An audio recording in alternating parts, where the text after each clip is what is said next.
नमस्कार दोस्तों, आप लोग देख रहे हैं भोजपुरी बातें यूट्यूब चैनल। दोस्तों, अभी अभी अखिलेश कश्यप जी ने एक पोस्टर अपने फेसबुक पे डाला है जो कि गाना का है। वो गाना ब्लू बीट भोजपुरी से आ रहा है, सैया के मुस्की, जिसके राइटर हैं अखिलेश कश्यप और कोई साहा करके। उसके बाद से इसमें म्यूज़िक दिए हैं गोलू गुलजार जी और कंपोजर हैं शुभम तिवारी जी।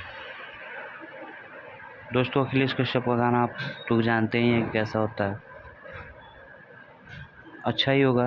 और ब्लू बीट से आ रहा है तो इसमें कोई चांस ही नहीं है कि थोड़ा सा भी गाने में दब हो। गाना परफेक्ट होगा। अभी पोस्टर लॉन्च किया, अभी डेट टाइम नहीं बताया कब आएगा। जैसे ही डेट टाइम कंफर्म होता है मैं आप सबको खबर करूँगा।